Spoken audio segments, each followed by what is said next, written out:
नमस्ते, मैं डॉक्टर मीनाक्षी उपाध्याय तिवारी आप सबका अपने YouTube चैनल ज्ञान पथ में स्वागत करती हूँ। फ्रेंड्स, आज मेरी चर्चा का विषय है एक कथा जिसका नाम है वीर वनिता कीर्तिसेना। यह कथा तेलंगाना स्टेट बोर्ड के इंटर फर्स्ट ईयर में भी इंट्रोड्यूस की गई है, तो आज हम इसी के बारे में चर्चा करेंगे। तो चलिए स्टार्ट करते हैं हम अपनी चर्चा। बहुत समय पहले की बात है, मगध देश की राजधानी पाटलिपुत्र में एक बिजनेसमैन रहता था जिसका नाम था धनपाल। उसकी एक कन्या थी, उस कन्या का नाम था कीर्तिसेना। धनपाल कीर्तिसेना का विवाह वहीं के एक बिजनेसमैन देवसेना के साथ संपन्न कर देता है। लेकिन जो कीर्तिसेना की सासू माँ थी वो एक अच्छी औरत नहीं थी। वो हर रोज उससे लड़ाई करती और किसी न किसी तरीके से उसे प्रताड़ित करती। एक दिन देवसेना के मन में विचार आता है कि क्यों ना अपना बिजनेस बढ़ाने के लिए वो पाटलिपुत्र से बाहर जाए। लेकिन ये बात सुनकर कीर्तिसेना बहुत डर जाती है और अपने पति को बाहर जाने के लिए मना करती है। लेकिन उसका पति नहीं मानता है और वो बिजनेस के सिलसिले में बाहर चला जाता है। और उसके जाते ही देवसेना की जो माँ थी वो कीर्तिसेना को परेशान करना शुरू कर देती है। उसे एक अंधेरी कोठरी में बंद कर देती है और हमेशा खाना जो था वो बासी खाना दिया करती थी जो फ्रेश नहीं होता था, और इस तरह से उसे प्रताड़ित करती रहती थी। और कीर्तिसेना उस बंद कोठरी में नहीं रहना चाहती थी और अचानक उसके हाथ में एक लोहे की रॉड आ जाती है और वो उस रॉड से उस कमरे की जो भूमि थी, वो कच्ची भूमि थी, उसमें एक पिट बनाती है और वहां से एक टनल यानी सुरंग बनाकर जंगल की तरफ निकल जाती है। और जंगल में जब वो निकल कर जाती है तो वो किसी वहां सिपाही के कपड़े उठाकर अपना जो है वेश वो बदल लेती है। वो स्त्री से पुरुष बन जाती है और इस तरह से वो जंगल में घूमती है। रात को वो एक पेड़ में देखती है कि पेड़ का जो तना है उसमें बहुत बड़ा होल है।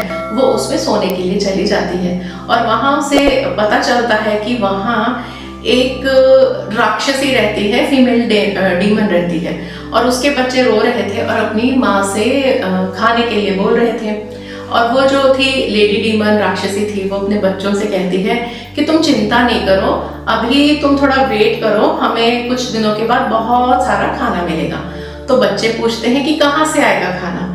तो उनकी माता कहती हैं, लेडी डीमन कहती है कि हमारे जो राजा हैं उन्हें एक बहुत भयंकर बीमारी हो गई है जिसका कोई इलाज नहीं है। उनके कान में सेंटीपीड यानी शतपदी, संस्कृत में सेंटीपीड कनखजूरे को शतपदी कहते हैं, वो उनके कान से एंटर करके सिर तक आ गया है और उनके सिर में बहुत जोर से पीड़ा हो रही है और वो चिल्ला रहे हैं। बहुत सारे आयुर्वेदाचार्य आए लेकिन इसका कोई इलाज नहीं है, इसलिए अब राजा की जो मृत्यु है निश्चित है। राजा के मरने के बाद हम उनकी जो बॉडी है उनको काफी दिनों तक खाएंगे और हमें भोजन की कहीं कमी नहीं रहेगी। और इधर जो उनकी माता है वो कहती है कि इसका जो इलाज है वो तो किसी को नहीं मालूम, लेकिन मुझे मालूम है और मैं किसी को बताऊंगी नहीं और राजा ठीक नहीं होगा।